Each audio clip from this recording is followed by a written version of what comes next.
Hello, so welcome to this video for COMP3218 Game Design and Development at the University of Southampton.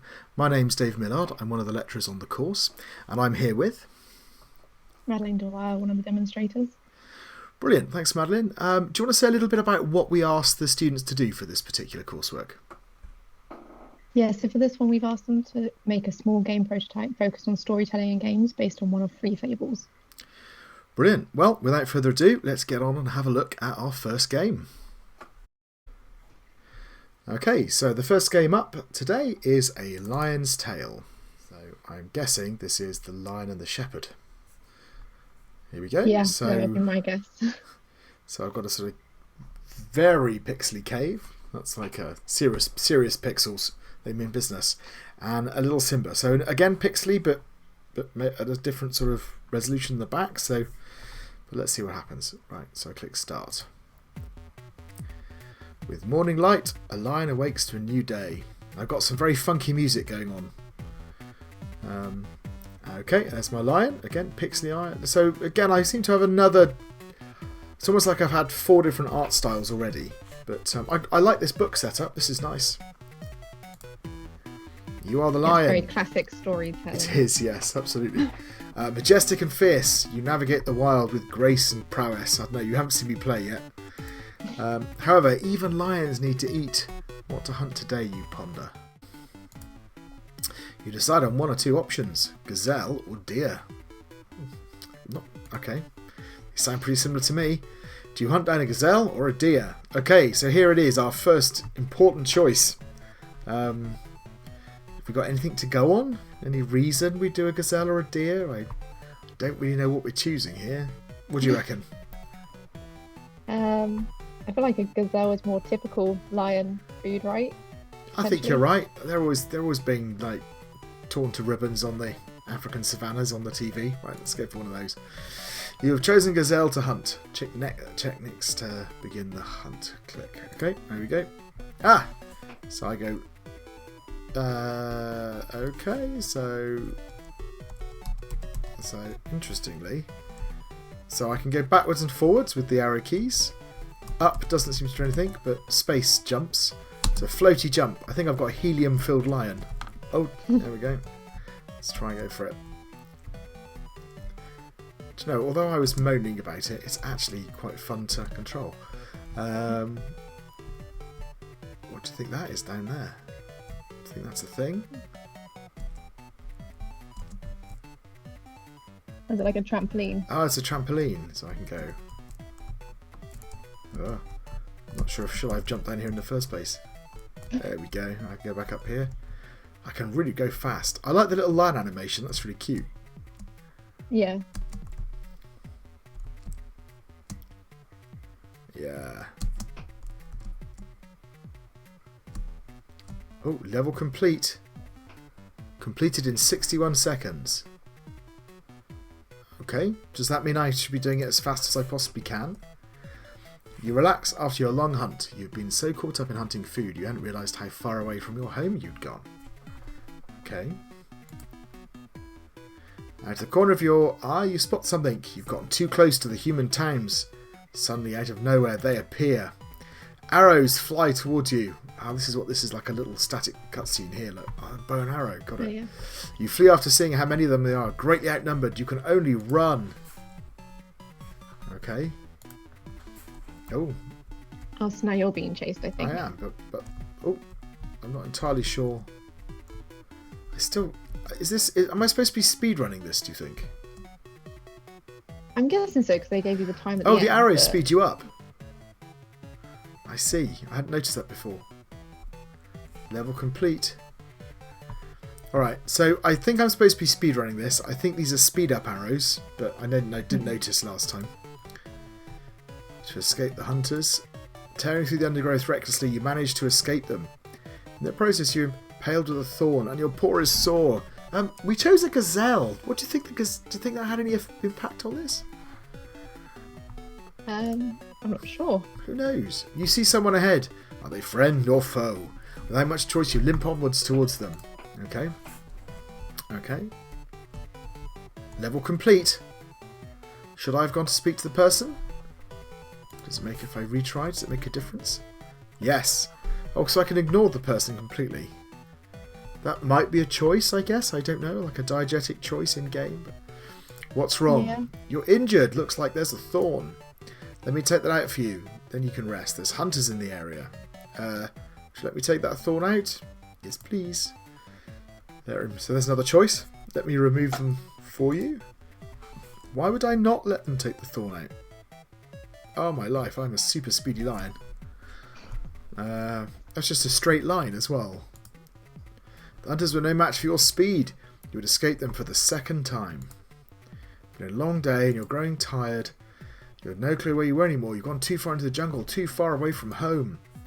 Tired and out of options for the night, you decide to risk it and sleep. You fall asleep quickly. But suddenly you're woken by a searing pain. They found you! You look down at your injured leg and there's no choice but to flee once more.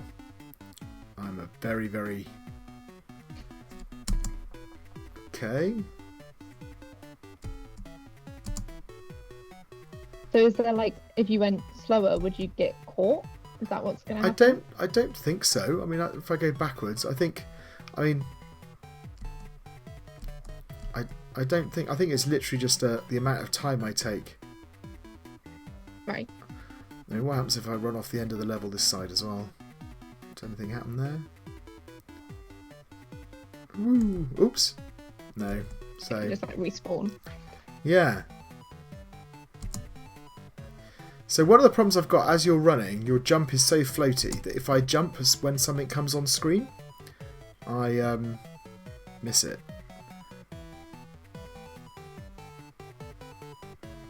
So is the high ones up there maybe? Yeah, okay. Hunters had caught up to you. You fight back with all my... Oh, see, I wonder if I'd been caught if I'd been quicker. Don't know. Yeah. I'll try. Half knows They it. bundle you into a cage, laughing and mocking you once you were restrained. Tired from your ordeal, you fall into a deep sleep. But then you begin to wake and you hear a loud, somewhat repetitive noise. Ah, you familiar face, looking scared. The sound of humans chanting for blood. Will you attack or spare? Oh, I see. So we've been... Press K to attack the shepherd.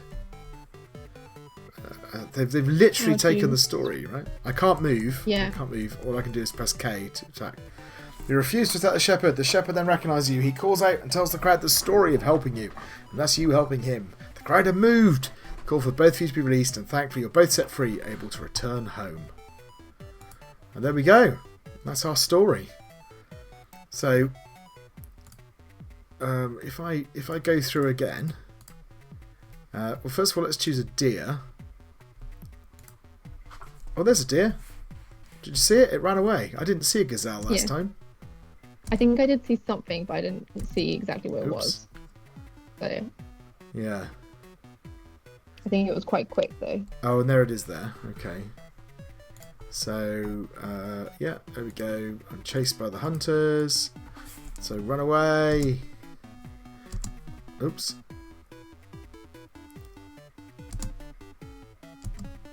Okay, let's see if we can... Alright, so we ran away. Next up. Shall I just ignore him? Yeah. Marvellous, next level. Decide to have a break. There's the hunters. Oh, my screen was flashing red. Is that maybe where you're still injured with the thorn? I don't know.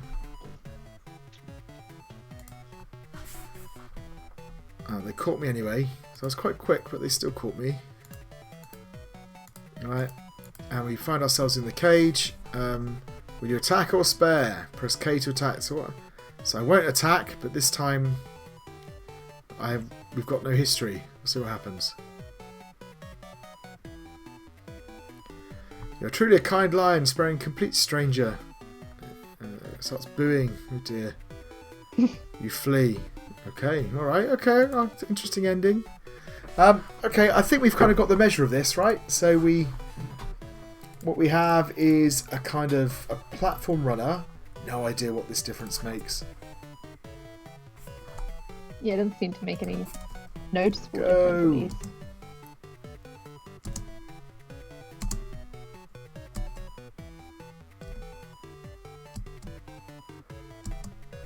Right, next level. Should we? What shall we do now? Should we? Let's take the kindness of the man, but then eat him anyway. You know. I imagine the lion's still hungry after. Yeah, exactly. I mean, his ordeal. Run as fast as you can from the hunters. There you go. Yeah, you can help me out. What's wrong? Yes, help me. Thank you very much. I'll regret that later. It's like a... Right. I've escaped them again. I've got to flee once more. Oops. Yeah, it doesn't seem to have the red flashing this time. No, so I'm not entirely sure what it did exactly. Yeah. So, alright. So I've caught again. Now, we are going to attack him. So, thanks very much for all your help, Mr. Shepherd. We're going to eat you. We attack the shepherd, but he managed to avoid it. He cries out, "How did you attack me after I helped you, cruel lion?" Oh. So they save the shepherd and kill me. There we go. So, alright. So it looks to me like what I have here is a little matrix of 4 choices. Do I get help from the shepherd or not? And do I kill or spare the shepherd or not? And then I've got 4 outcomes. So they had to hand in some game notes. So I'm just wondering whether their game notes show the same thing. So their game notes seem to show 6 endings. Ah, what are the other 2? They're just listed as E1 to 6. Right. So. Oh, I can ignore. I can ignore the shepherd, can't I? So that's another. Yeah. So there's another 2 endings. I ignore the shepherd. And. Yeah. Okay. So yeah. So actually, that gives me my 6 endings. Right. So I've got 3 options. I help I refuse help. I get help. I ignore the shepherd, and then kill the shepherd or not. So yeah, that gives me my 6. Yeah. Right. Well, let's start going through the criteria because I think this is going to be an interesting one. So let's start off with presentation and play. So what is this choice here? Does this do anything? Does it say in their game notes whether this does anything? Because I've never presented this interface again with the up and above. Yeah, it says the choice of what to hunt just makes a minor graphic difference in level 1. So basically, yeah, so it's just an aesthetic difference as to what I'm chasing. Yeah.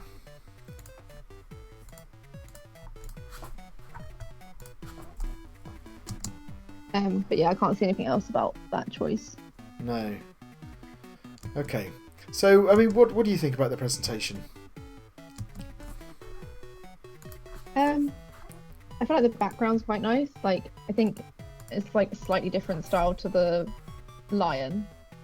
Yeah. And like, I feel like the colour choices maybe could have been better matching, make it more thematic. There was one thing as well when you talked to the kind shepherd person. The black text on the quite dark background, I thought was a little bit hard to read. Yeah. Am I moving, by the way? Yes. But that's really interesting. So I've got no way of knowing. Yeah, no, I agree with you. I actually quite like the levels themselves because you've got, this nice pixely. I've fallen down here? Oh, don't really have much choice. Yeah, I've got a kind of like, I like the background and I like the contrast with the front, and the pixel art matches really nicely.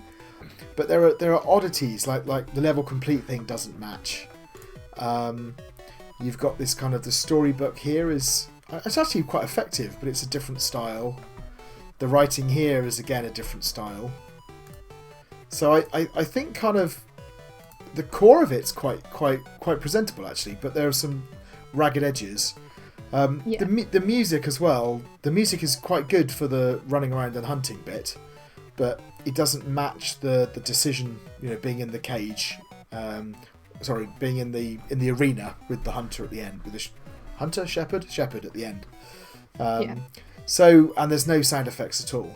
So, I would describe the presentation as kind of workable, perhaps. Effective, but with some inconsistencies. So that's at the kind of satisfactory level. I mean, if anything, the argument is that it would be a bit lower at the pass level. Simplistic with inconsistent elements. But I kind of think there's probably enough going on that you could justify it at the satisfactory level. I think one thing as well, the background does seem to get darker to show the day going on. Right. Okay. So there are some. I thought that was quite nice. Yeah, that's true. That's true. Okay. So satisfactory then kind of cements it up there. In terms of play, there's not a lot of gameplay, right? So, and there's no gameplay in this final section at all. It is just press K to attack the shepherd or not, right? So let's eat him.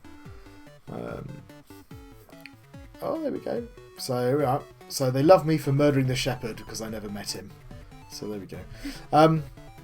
There's very little gameplay.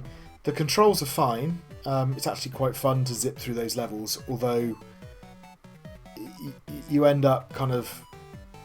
It ends up being more of a reaction speed test than a planning test because you can't see what's coming.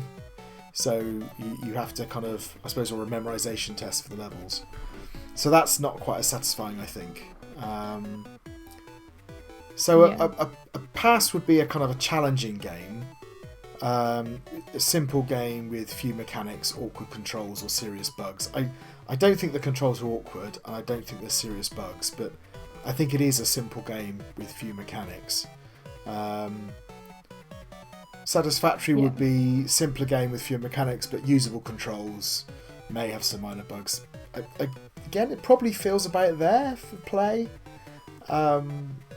Maybe, I mean, it really is quite simple. So maybe it's halfway between pass and satisfactory because of the simplicity of the gameplay. But it's fine. It's doable. I think it's a shame that the speed element seems to be the main gameplay mechanic, and it's a shame that when you're chasing the deer or gazelle at the beginning, there's not actually a limit to that. It doesn't seem like there's a way that you could lose. No. And the same when you're being chased by the hunters. It's not like there's actually someone behind you, so if you get caught or take the wrong route and you're a bit slower, you'd fail the level again. Yeah, the level design is very simplistic, isn't it? I mean, it's basically your job is to stay on the top line where all the speed ups are, and if you fall down the bottom, you then have the trampoline to get you back up the top. Some more sophistication in that would be good. Like you said, a kind of a forward and backwards thing. So if you're being chased, the hunters are actually having the hunters there pushing you forward. If you're chasing the gazelle, actually being able to catch the gazelle during the level, possibly even. Maybe that would have worked. Or maybe have a number of gazelles, and it's like, well, how many gazelles can you catch? Something just to give a bit more interest. It is quite bland. Yeah. Okay, let's talk about the story engine. So this is looking at two things. So one, does the game world affect the story? And the second one, does the story affect the game world? So if we consider the game world to story, there's one spot I can think of, which is that if I miss the hunter and avoid him completely, then that changes my options later on and influences the story, right? Yeah. But so there is one example, but there's no interaction between my actual engagement with the level itself. This level completed it in 14.5 seconds. It's like there's no difference to the story whether that took me 14 seconds or a minute or 10 seconds or anything, right? There's no reaction to that. There's no difference to it, and I think that's maybe a missed opportunity. And again, I think the problem is that the levels are so simple. There's not that much to hang on to bring in. So maybe if I was catching gazelles and I could catch multiple gazelles, again that gives me another thing that I can pick up on in the story. and work with. So I think I'm left with just that one example, unless you can think of anything else. No, I think that's the only one I can think of as well. It's just essentially the interaction with that shepherd. Right. Or lack of interaction with it. Like.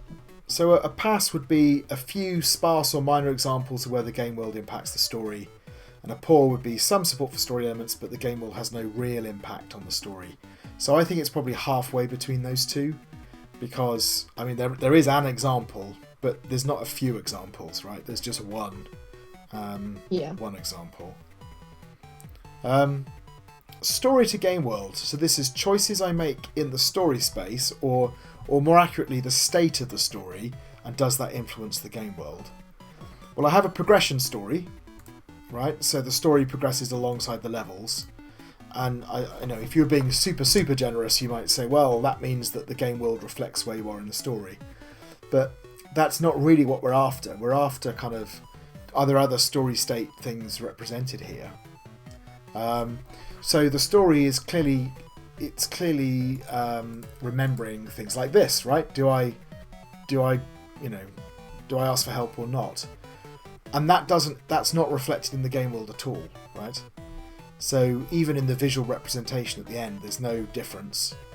So all that does is it changes the outcome when I spare the shepherd or not.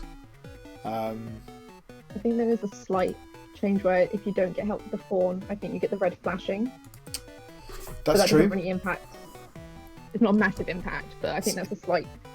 You're right. Yes, you're right. So I've got the most minor example, pretty much.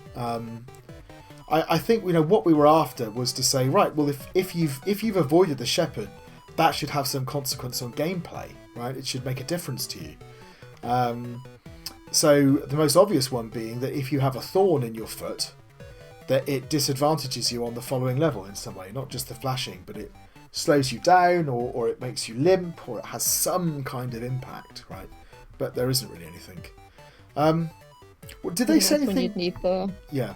level design of actually having some consequence to not going that fast as well, so there actually is like a response to it. So again, it's about giving yourself enough tools to respond to something. What did they say in their game notes? Because we did ask them in the game notes to talk about the story engine. Did they explain how it affects the world? Is there some element we've missed? So they've got narrative impact in game. They said the best example of this is right after meeting the shepherd. If you choose to get help from the shepherd, the following level is a short straight run with boost pads. The character has been healed so can run fast. And it says in brackets, i.e. with boost pads. So I think that's the main. I don't think the actual character increases speed. I think it's just the fact that the boost pads are present. Oh, okay. So that is a change, but it's just slightly weird. So they've changed the level. So depending on whether you have help or not, you can. All right. So that is a slightly bigger consequence than just the flashing, but still quite minor. What about the game world to story we were talking with a moment ago, and we said the only example we could think of was walking past the shepherd. Do they point out anything else there? So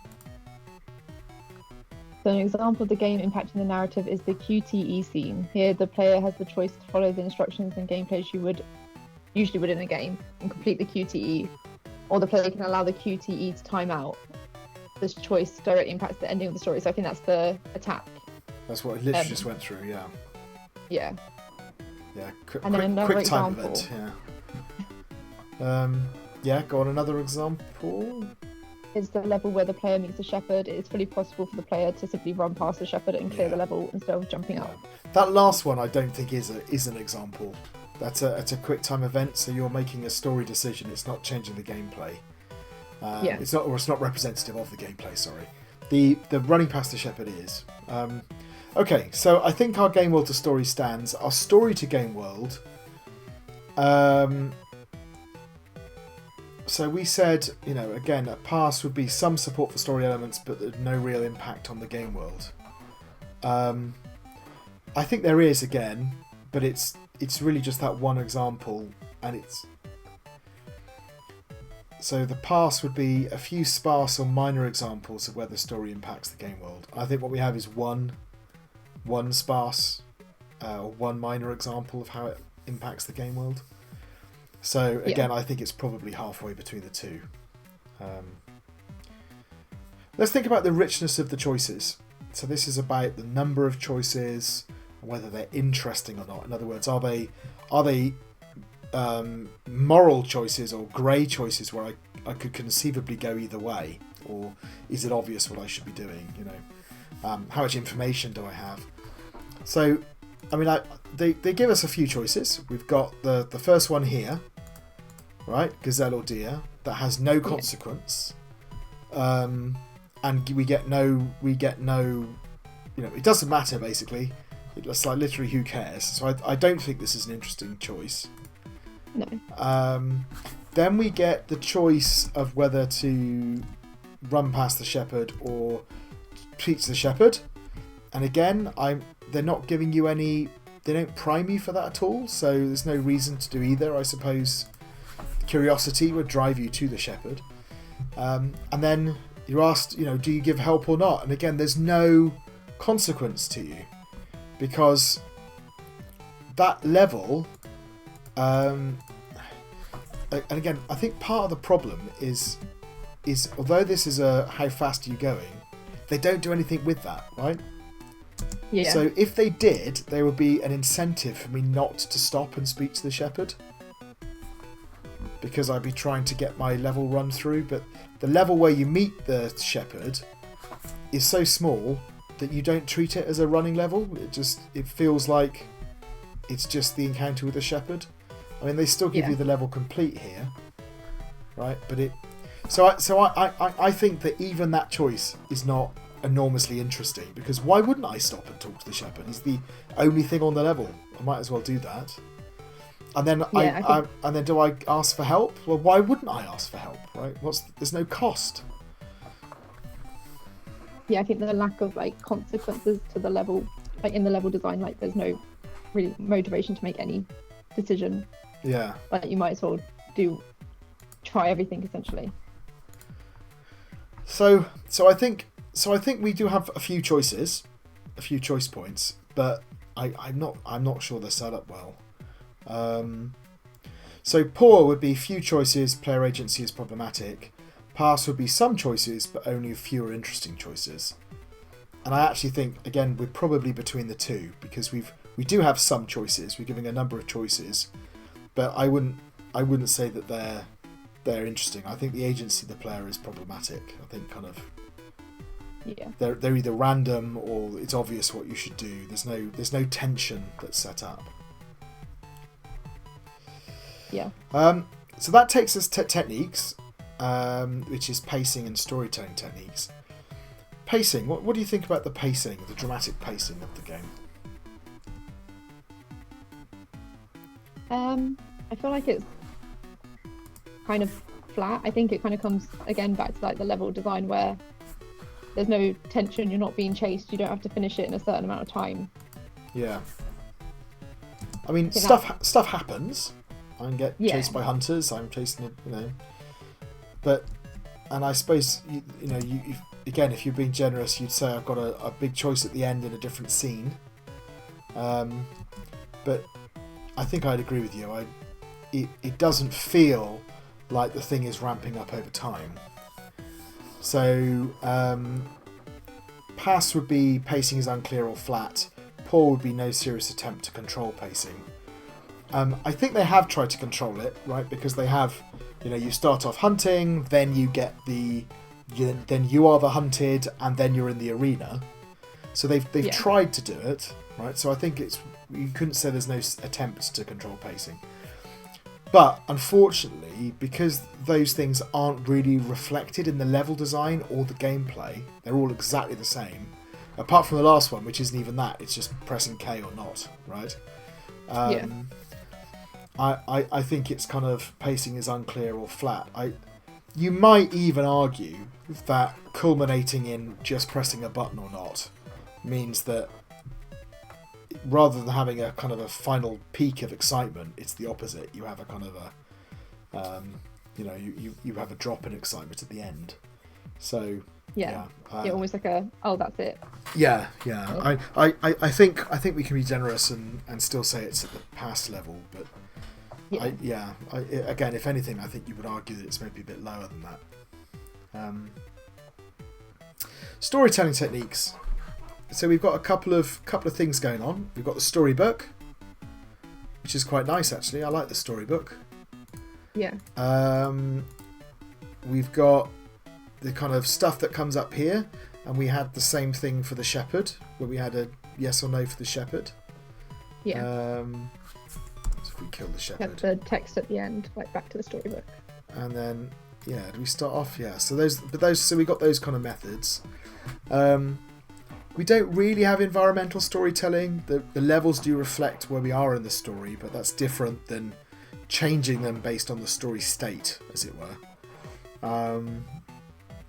They more just show the passage of time, really, where it gets a bit darker. Yeah. And then there's the flashing when you're injured, but yeah.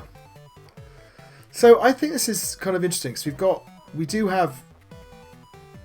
So I think I would say that this storybook technique here, this works and it's quite effective. It's an effective way of telling the story, right? Yeah. So satisfactory would be fully successful use of at least one game writing technique, and I think you could argue for that based on the book.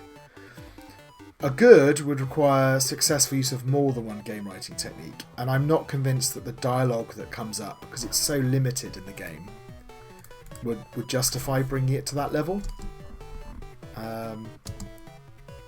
So I think based on the storybook, we kind of would say this is at the satisfactory level for techniques. Yeah. So that takes us through to their feedback. I'm kind of interested to see what their feedback was. What did they say about the feedback they received? So they said in their feedback and response they've written that they've sectioned it and said idea was early on in development the plan was to have the players time completing the level affect the story, e.g. a slow time would result in capture while a quick time would allow escape. The feedback on this idea was that while possible, this is not really a choice as it only depends on the player's ability. A true choice allows players to pick either way regardless of skill.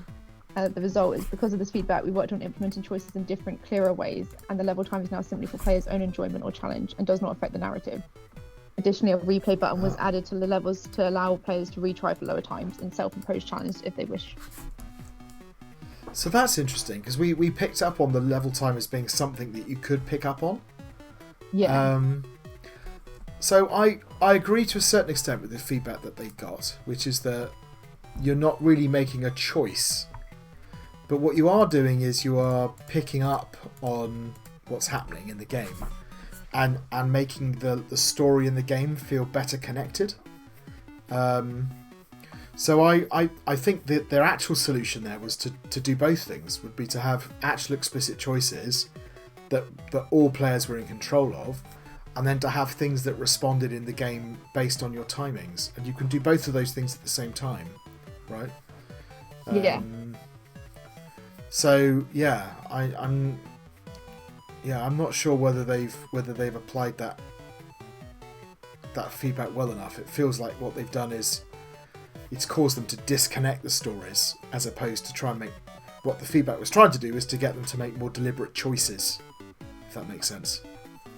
Yeah, I think, like you say, it's almost like they should have had both still, like have that like time completing the level affecting the story, but also having the storybook and the other decisions. Yeah. Did they have anything else that they wrote under feedback? No, that was it. So I think kind of a pass would be feedback was addressed, but the changes have had limited success. And a poor would be feedback was not addressed well, although some other positive changes have been made. Again, it feels to me that we're kind of probably at the pass level again. The feedback has led to them having definite choices in the game, right? That makes it feel like you have a bit more agency of deciding what you're doing, right? But unfortunately, it also led to this disconnect, which I don't think they needed to do in order to gain the first thing. So I think that's probably at the pass level. Okay, shall we move on to our next game? Yeah. So, our next game is called King Industries. Let's see what this one looks like. Ah, okay.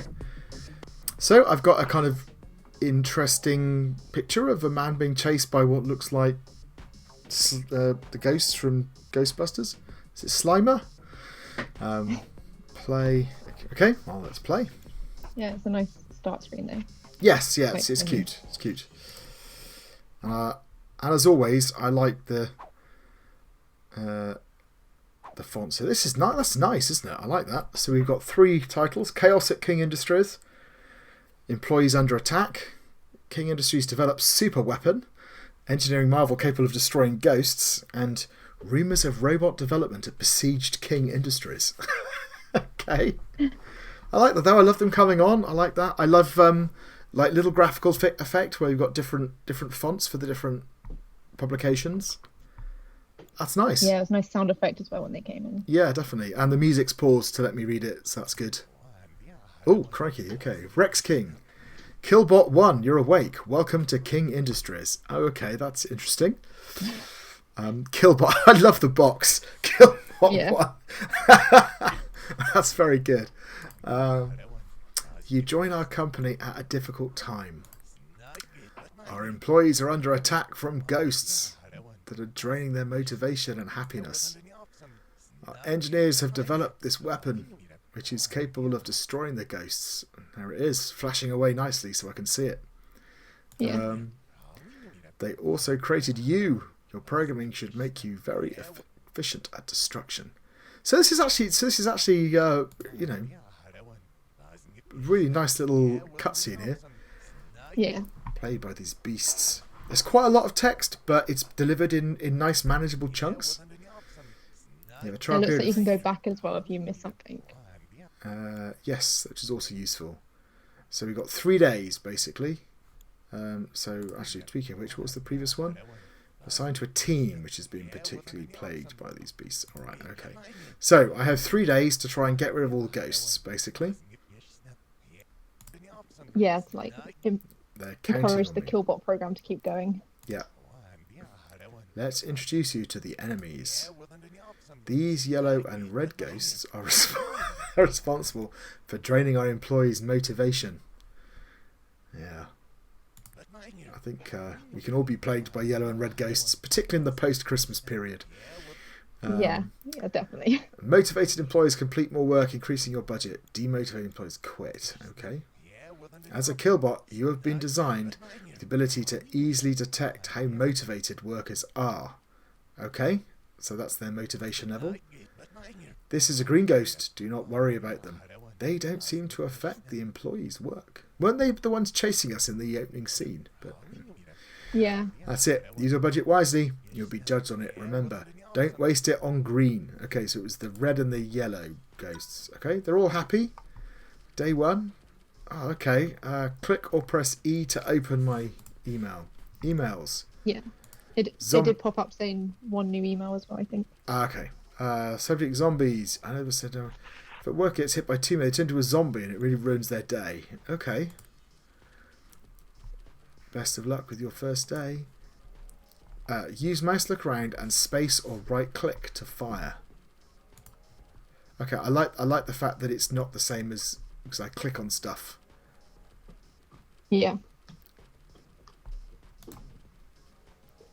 A and D to... I can move around as well. Alright. But I can't move forward. I can just move sideways. That's just like you're on a track. Oh, there's a red one. Oh, there's a red ghost. There we go. So I got that ghost. Oh. So I know they told me not to worry. Have I got limited ammo? I think each bullet seems to be costing you $1 and you've got 146 budget. Okay. Oh. Help. Eraser, destroy. Is that? Do you think that's the thing I have? Yeah, I think so. I think that person who wanted help was in the corridor to your left as well. Ah.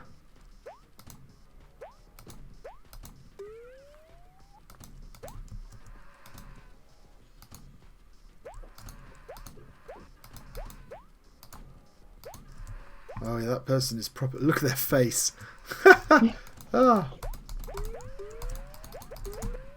Get off them. My employees here. I can sort of not really encourage them again. This guy in the middle of office is in a really bad spot, right? Yeah, I think if you let the green ones get them, they boost. Is that what it said? But if you let too many green ones, then it's bad. Oh, okay. So I should let the green ones get to him. Let's I see think what so. happens. Oh, he doesn't need boosting. He does.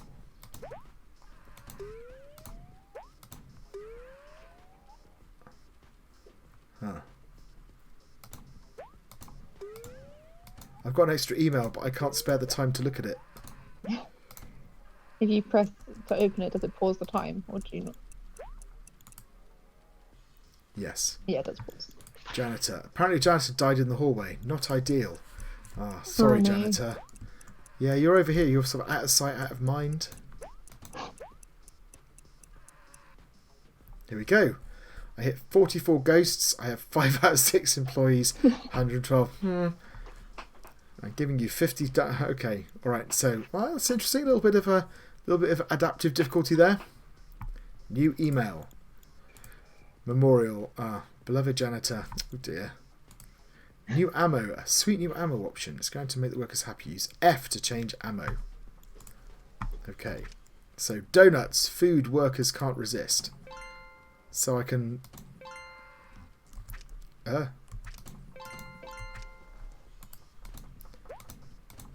Get off them. Let's get the donuts out.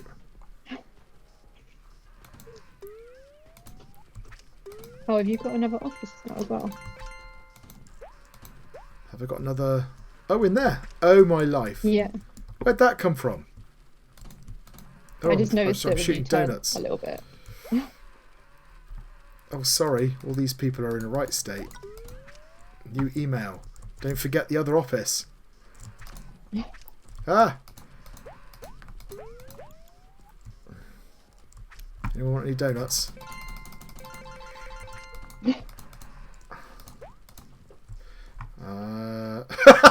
The flowers for the janitor. That's really good. Right, hang on. Right, loyalty. The team across the hall been badgering me about something to do with their ghosts. Okay. You can't waste the budget on distractions. Don't leave your team. Okay, so I have to ignore that team, do I?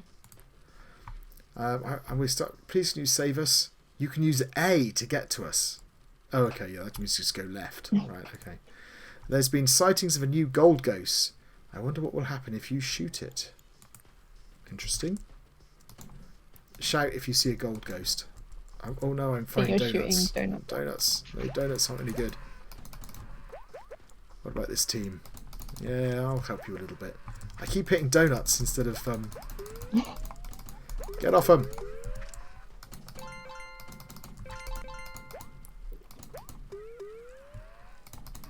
Oops. Wrong person. Oh, I think we've lost a worker. Ah!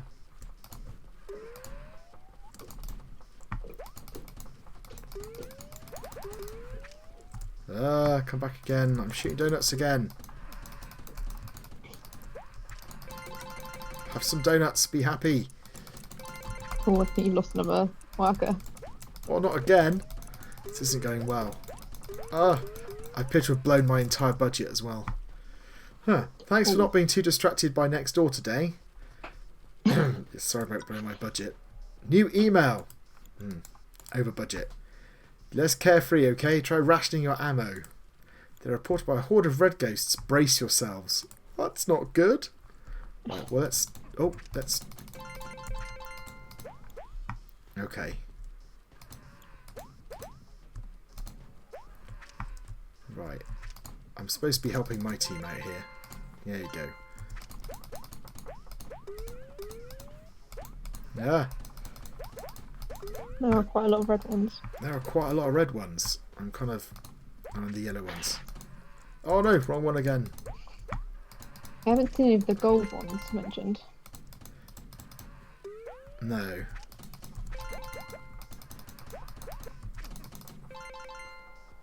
Oh, day 3. Hey, Killbot, I'm one of the engineers who built you. I have a great offer for you. All I ask is for a donut. Okay. My budget has gone absolutely to hell again. You can have a donut. Upgrade defense or upgrade food. How do I make a choice? With that, I'm going to upgrade defense, I think. Oh, you've only got one employee left. All my workers quit. That's bad. Your trial is complete. I don't think it went well. Unfortunately, you failed spectacularly in your job. You lost 6 workers and killed only 136 red and yellow ghosts. I mean, let's be honest, that's a lot of ghosts. This is not a good place to work. You received numerous complaints from employees. Take this, for example. Having Killbot 1 in office made me very unhappy and uncomfortable. Don't feel the same before. I strongly advise against continuing the Killbot program. The Killbot program cannot continue. You needed to protect at least 4 employees. I'm sorry, Killbot 1. Oh dear. King Industries in crisis, overrun by ghosts.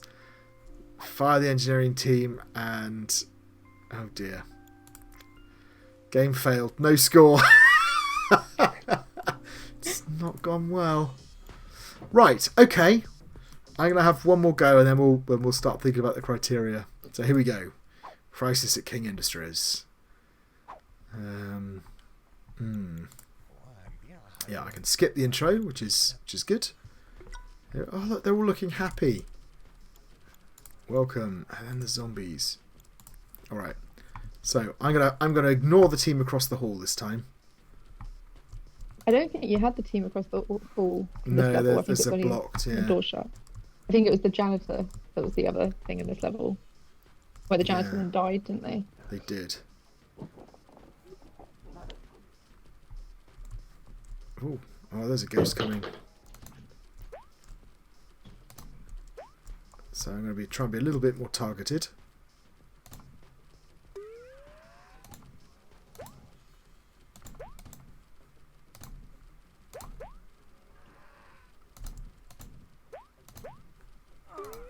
Oh. Help.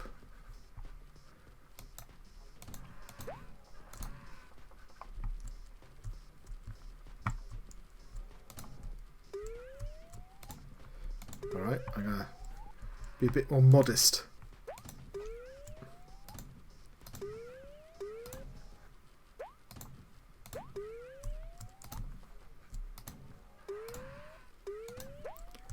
How's my budget going?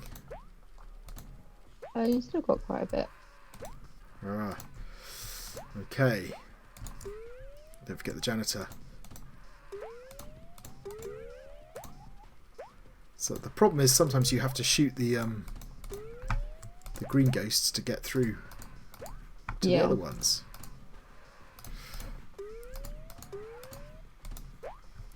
Okay. Well, I'm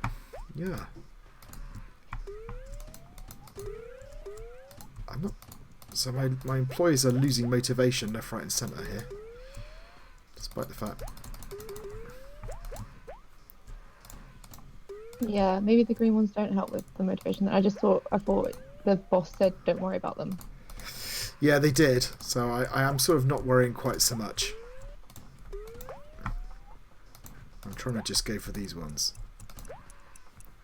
Oh, that's a sort of tick noise. Ah!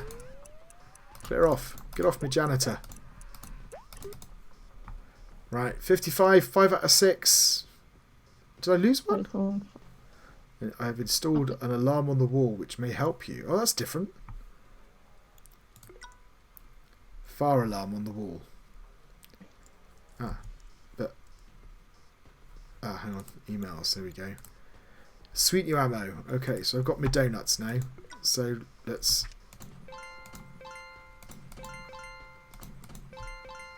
My janitor's still... My janitor's gone.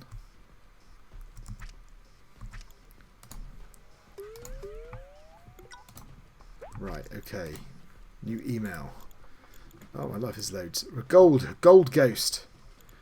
Okay, team across the hall again. Okay, so I'm gonna ignore the team across the hall. We decided, right? Yeah. And then there's no one in the corridor anymore. What do you think the alarm does? Not sure. Maybe, I guess maybe if you were going across both rooms, maybe it would like alert if it's like bad. Yeah, don't know.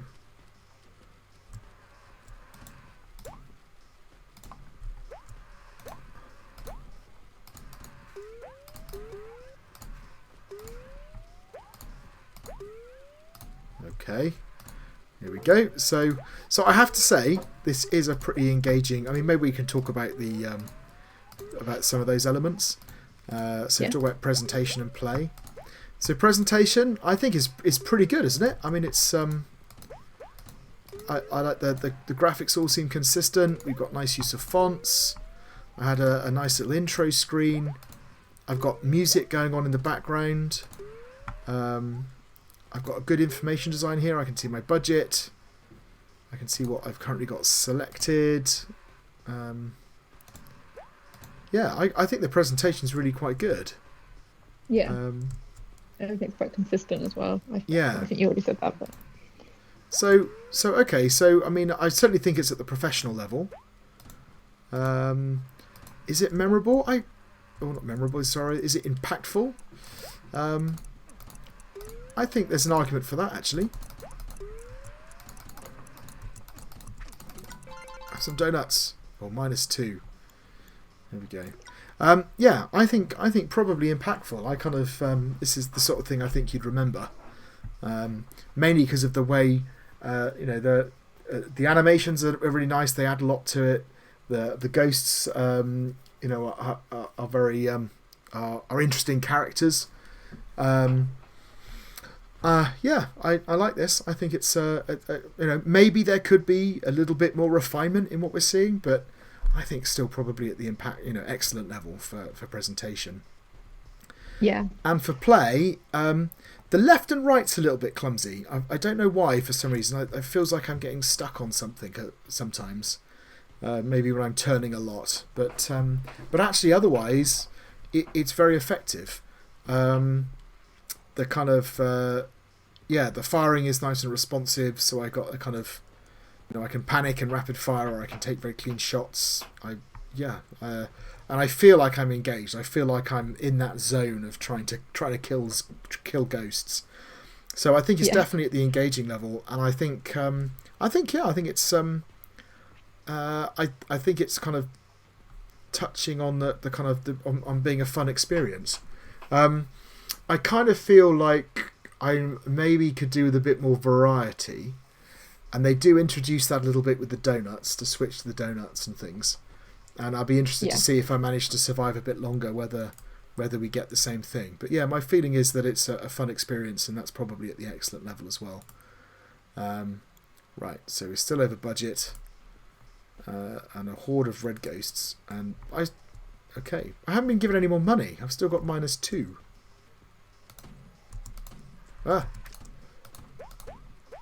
Yeah, I think you only seem to get money when you let the janitor die. Okay. I assumed I had a budget per day, but perhaps not. I'm not sure if I've seen it go up again, but it might have.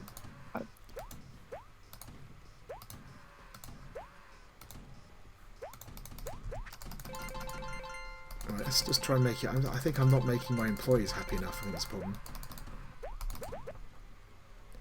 Here we go. A great offer. All I ask is a donut. Okay. That's quite fun. I like that. You can have a donut. I'm going to upgrade my defense. I'm not entirely sure what that does. It looks like there's another option now when you press F. You can go to stapler. Ah. Oh, but it's more expensive. It's $3 now rather than $1. What does the stapler do? Oh, I see. Throwing staples at it. I don't think I realised. I think I was always throwing staples at it. Oh, there's the alarm. What do you think that does?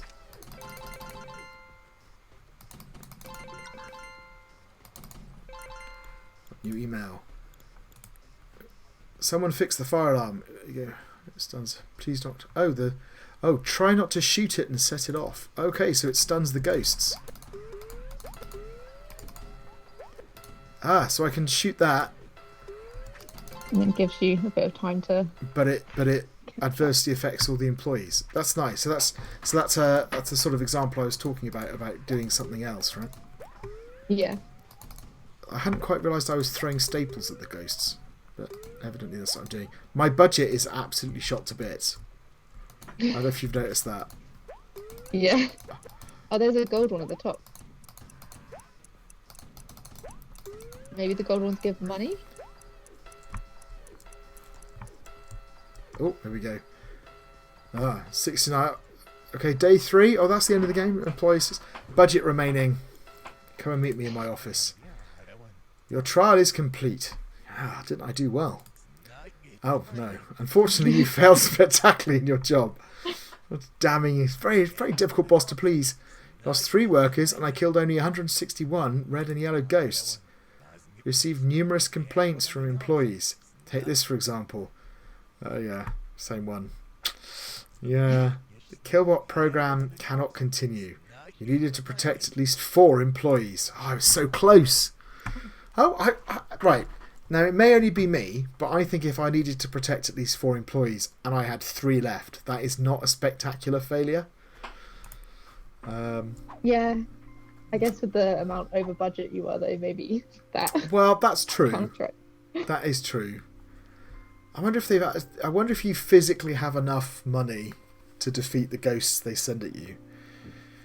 Because they said it was I only defeated 160 ghosts. So, but it takes a red ghost. It takes like two shots to kill a red. No, 3 shots to kill a red ghost, right? I think when you upgrade to the staplers, it seemed to be 1 shot. Got it from red to green, but I'm not entirely sure. Ah, okay. And I didn't notice. I'm like merrily firing off staples all over the place. And maybe I'm too enthusiastic about killing the green ghosts. So this time I'm going to try really hard to ignore all the green ghosts and just do my best. Yeah, that's interesting. So actually, it's not sticky. It just feels a bit sticky. So I'll tell you what makes the controls feel odd is I can only go left and right. But I've played FPSs so much that if I turn to the left, I want to go over there. I press forward. Oh yeah. Automatically. Whereas if I press left, I actually move. So I think that's the issue. So I don't know. Maybe controlling having a bit more control over my range of movement would have helped. Okay, shall we start thinking about some of these other elements? It takes a little while to play through, so I think we're going to be relying on their notes a little bit here as well to figure out exactly what we need to do. So if we think about the story engine, so this is the way in which the game world affects the story and the way in which the story affects the game world. So what example do we have of that? So if we think about game world to story, help. Okay, here he is. So I guess the janitor is actually one of the gameplay decisions that affect the story.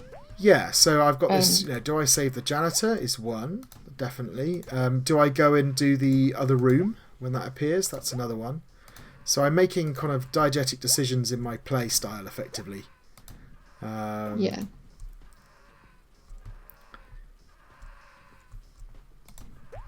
Okay, so I've got a couple of occurrences there. What do they say in their notes for game world to story?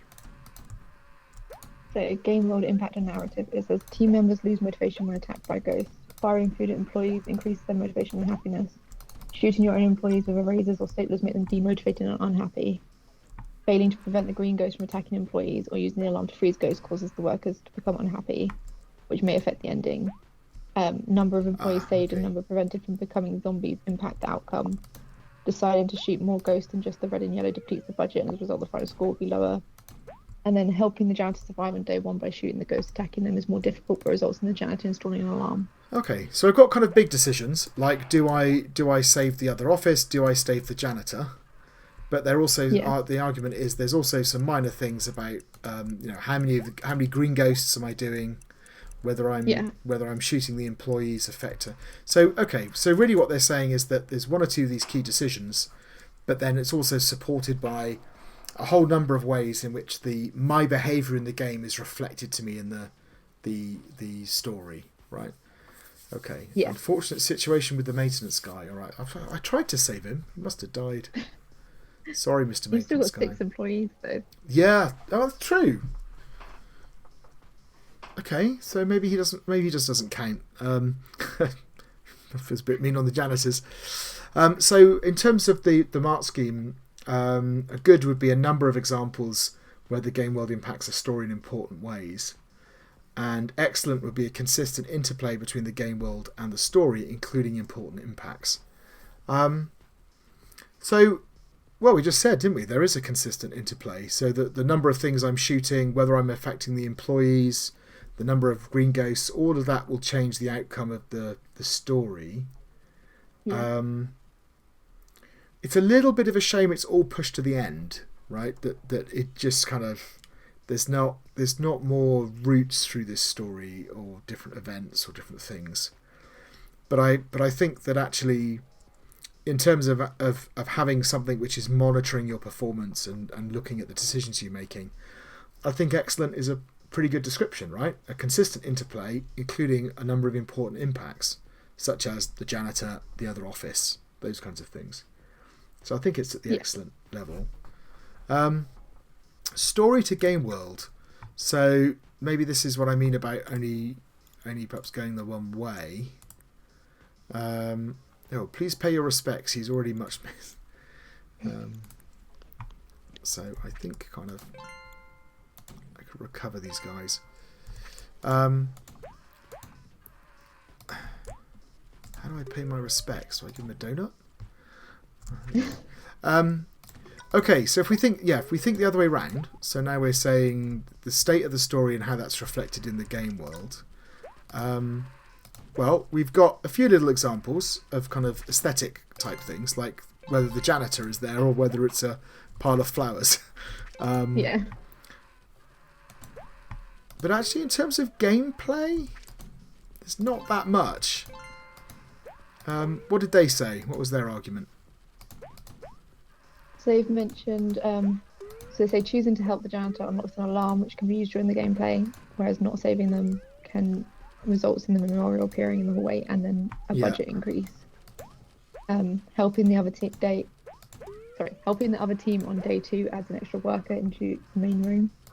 And then the choice made on day 3 gives different upgrades to the gun, either more damage to the ghost with the stapler or a greater boost to employee motivation and happiness with the cupcake.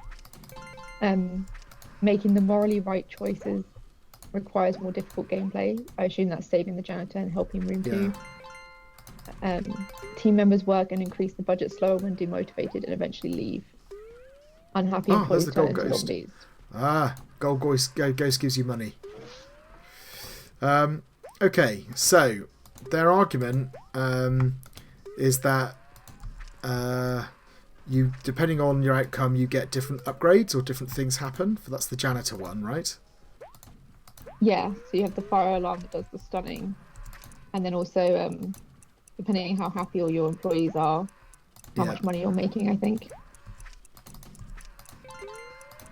Okay, so that's more of a gameplay to gameplay thing, really. I'm a bit less convinced about the story to game world aspects here, right? There's definitely some.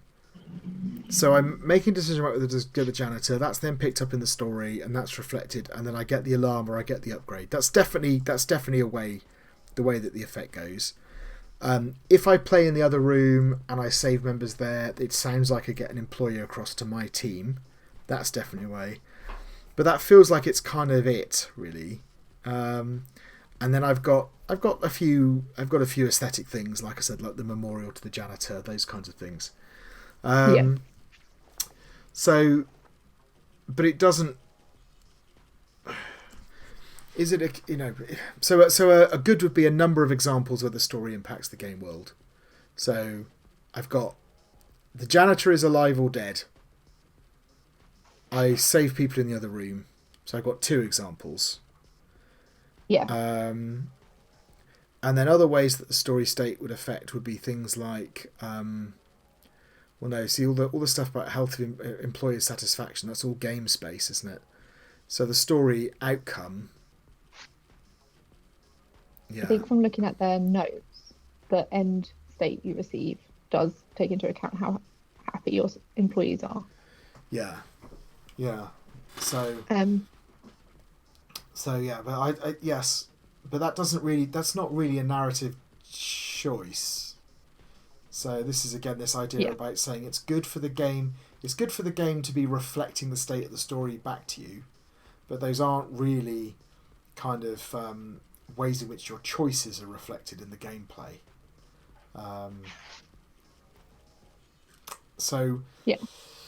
Yeah. Okay. So I think we got a couple of examples basically. So satisfactory would be some examples, and good would be a number of examples where the story impacts the gameplay in important ways. And maybe it's halfway between the two because we only have 2 examples, but I think they do they are important impacts. They change the amount of money you've got. They change the alarm is effectively an upgrade to help you. So maybe between the 2 things. Yeah. New email. Okay. Loyalty. Yeah. Don't leave your team. Please save us. Okay. A horde of red ghosts. Brace yourself. Okay, so it's all going down today.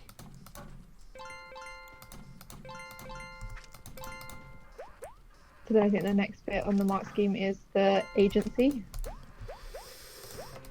So here we're looking at the number of choices and how interesting those choices are. Yeah. I mean, there's not a lot, I suppose. There's really only these kind of 2 key choices. So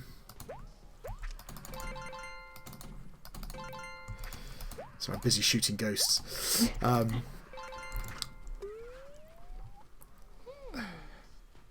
I ask for is a don't. See this? I don't think this is a choice exactly, because it feels like oh, sorry. Hi, donuts. Upgrade defense or upgrade food. I'm going to upgrade my food, I think. So while I was upgrading food, I just murdered everybody. Alright, go away, go away! God, there's hundreds of them. Oh, and you've only got 3 employees now. Oh, you've only got 2. I spoke too soon. Ah! Go away!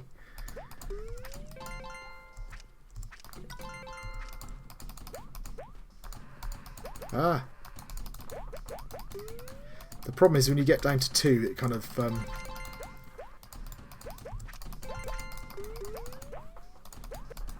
all the ghosts are attacking those employees, so it's sort of it's a bit of a feedback loop happening.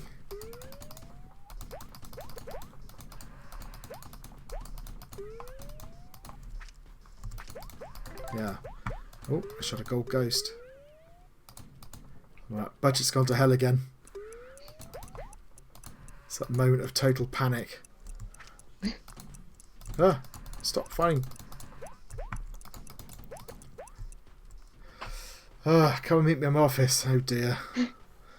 Right, where's my cursor gone? There it is. Killbot 1, your trial is complete. I love this little motion as you go in and sit down. That's nicely done. Yeah.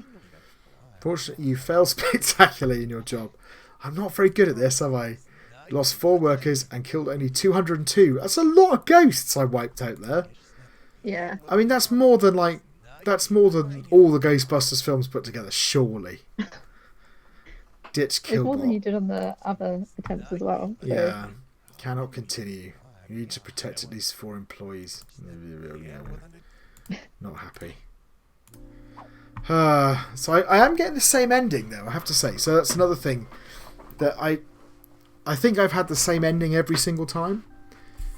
Yeah. And it maybe would have been nice to reflect my different performance. Like in that one, I had people left. Everyone died, right? I mean, I kind of you'd think that would merit a different ending. Where were we in the mark scheme? The agency. So richness of choices. So yeah. So as I said, we've not got that many. I think we've got kind of probably 2 key choices, and the rest are really kind of gameplay choices, I suppose. Are they interesting choices? Do you save the janitor? I mean,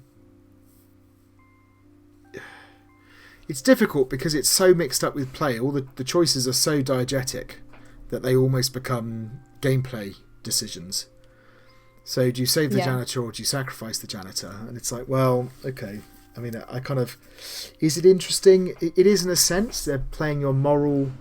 Your kind of moral reasoning versus your, the fact that you're distracted and you're not, you need to save your key employees. Do you save the other room? I think that's a less interesting one, but that might be because I'm so bad at this that the idea that I might actually go and save the other room seems totally preposterous, right? I mean, it's just not going to happen, right? Have I ever received a score?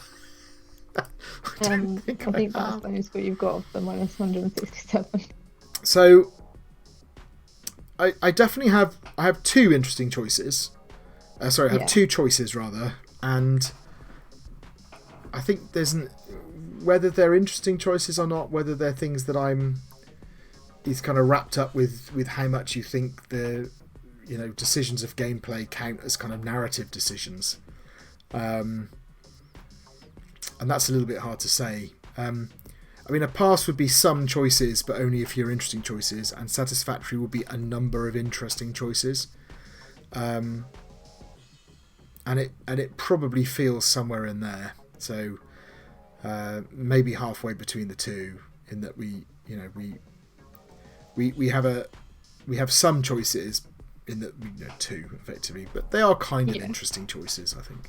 So yeah, maybe halfway between a pass and satisfactory for that. That gets us on to techniques, and I think that's pacing and storytelling. So storytelling, I think that is pretty good. We'll get to that in a second. Pacing? What do you think about the pacing? I think you obviously have the bits of story between each day where you have the emails kind of telling you stuff that's happening, and then I kind of get the impression that day 2 seems to be the hardest gameplay wise if you did choose to try and save the other room. That seems like that would be the most challenging level if you were then saving the other room. It's kind of hard to tell. It does look like a lot of ghosts. Sometimes it looks very overrun, so it's difficult to tell. Yes, and you're quite limited in what you can see. That one's gone red already. You only got hit by 1 ghost. I think if you accidentally shoot them as well, it seems to affect their motivation. Oh, so you might have got caught with some crossfire.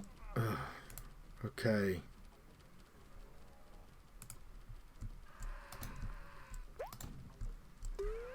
Well, I'll try and save him. I'm trying to ignore all the green ghosts.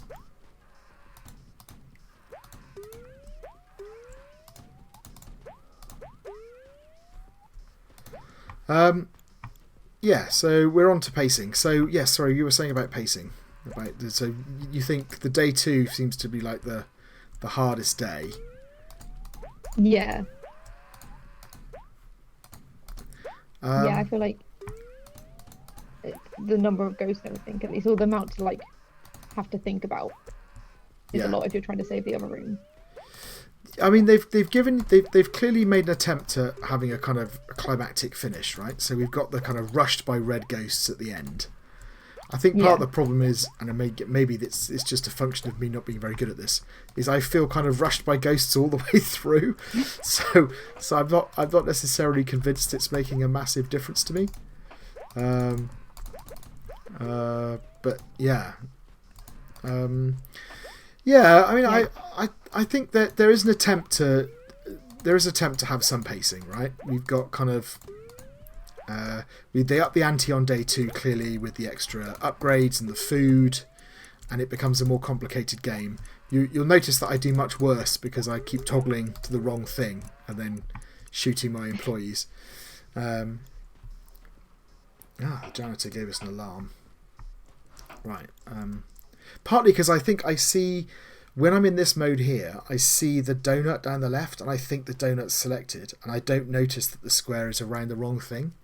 I think what I should have had is I should have had the thing that I currently have should be on screen in the middle where I can see like on the gun or something. On the gun, right? And then when it changes, it just swaps for the other one. Because they're both there, it keeps making me think I'm in one mode and not the other. Yeah. Right, let's give these guys some donuts. Oops. I just realised that you're shooting them with a razor, like a racist to begin with. Yeah. I hadn't noticed that before. Yes. Yeah, it's an eraser and then a stapler. Got you. Yeah. Oh, hit the alarm. So so back to pacing. So yeah, I don't think the pacing is flat exactly. No. So a satisfactory would be some ascending pacing, and I think they certainly got there.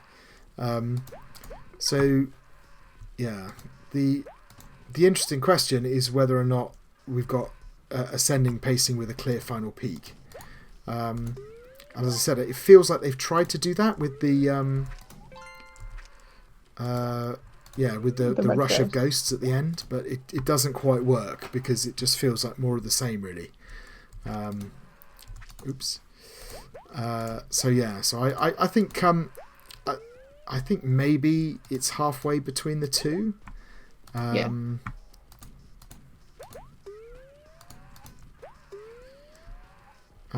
So techniques, on the other hand, I think they've got some lovely techniques going on, right? We've got some really nice cutscenes that are very well executed. We've got the email that tells us sort of story elements in game. We've got that's interesting. The newspapers. We've got the newspapers. We've got the email coming up. It's all rather well done, actually. I think, sorry, I keep pausing because I'm concentrating on shooting ghosts. So good would be successful use of more than one game writing technique. I think we're clearly there. Excellent would be use of more than one game writing technique and mechanics support theme. So that's an interesting one. I don't know if they say which of the stories this is based on. What do you think this is based on? They do say in their notes, and I've already seen that. Go on. What does it say? The lion and the shepherd. The Lion and the Shepherd.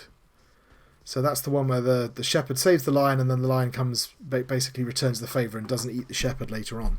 So have we not seen that because I've not been successful?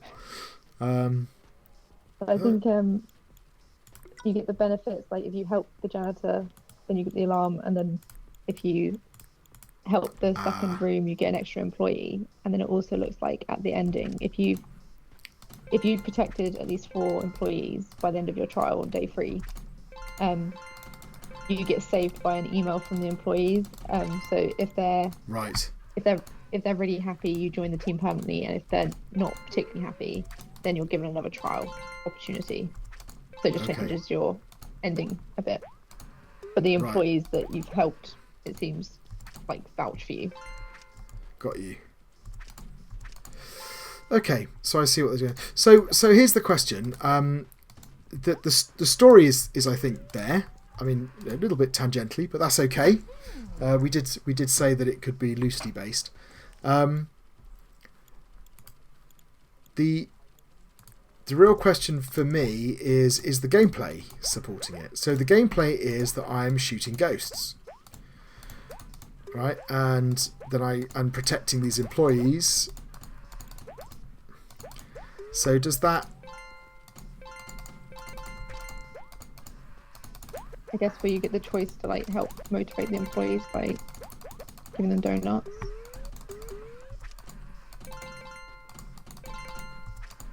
I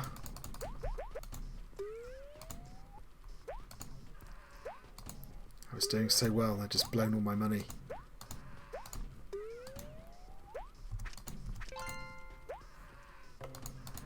Oh, am I down to 4? Oh no! Oh, I was so close.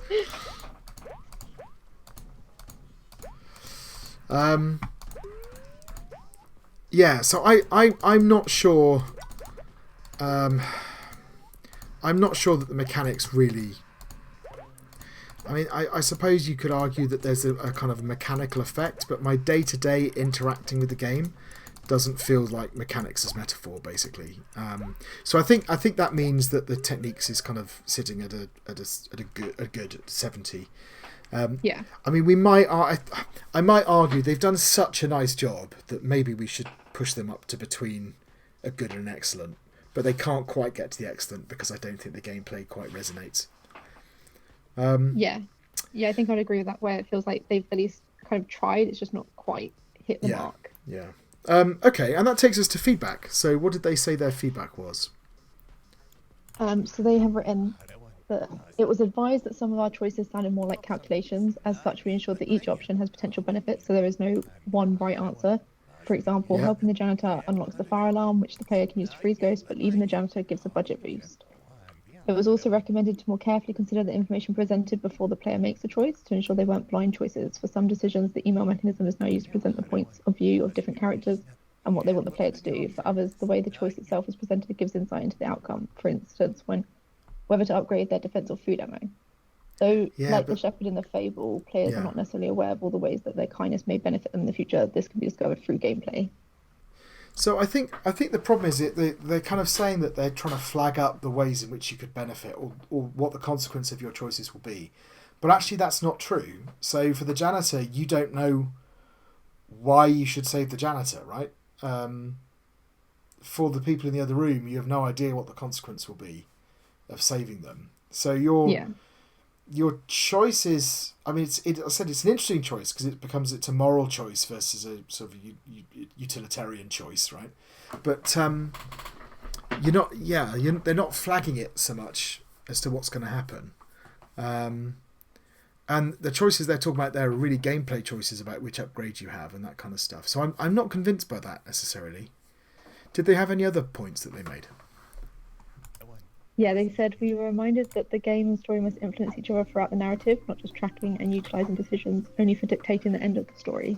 Yeah. Therefore, the gameplay of the days themselves needed to change more based on the decisions made. We incorporated this with the fire alarm, which may be unlocked via a player decision and influence the strategy of the player from that point on. And similarly, the decision to help the room next door results in an extra employee joining the team the next day.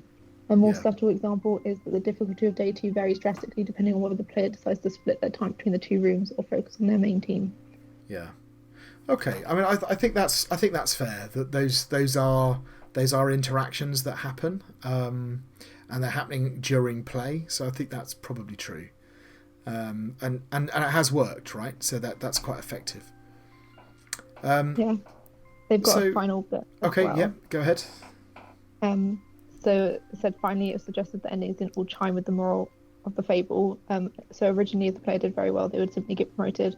However, this lost the aspect of the fable where the shepherd is saved by someone he had helped. So now the endings portray the impending decommission of the player, which is averted thanks to the employees they've protected.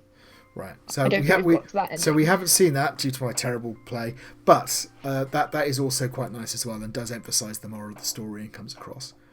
So I think a good would be feedback has been addressed and the changes have been successful. Satisfactory would be been somewhat successful. So I wasn't convinced by the first argument, but I think the second two are both things that they've done where you could say that they've been addressed and the changes have been successful.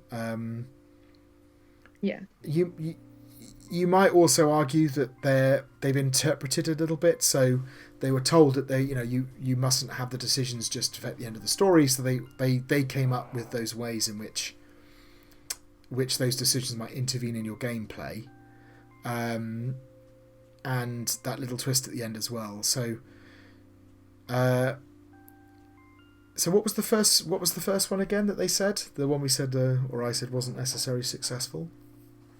So there's 2 parts to that. The first part was that they were advised that their choices sounded more like calculations, so they tried to ensure that each option had potential benefits. So it wasn't a right answer. Yeah. And then the so second that does work actually. Yeah. Yeah, and then the second thing was about the blind choices, and that's where they brought the emails in to present. I think that's probably referencing like whether or not you lit too many greens, ghosts hit them, because it said something about zombies and like. Right. So okay, so that is partially successful then. So I think it's only the second part of that first one I don't think they've quite achieved. So I think actually you there's an argument to be made here that's at the excellent level. Feedback has been interpreted and addressed, and the changes have been successful. Yeah. Okay. Unusual game. I enjoyed playing that one. And I think that's the last one in this video. So thanks for watching, and we will see you in the next video.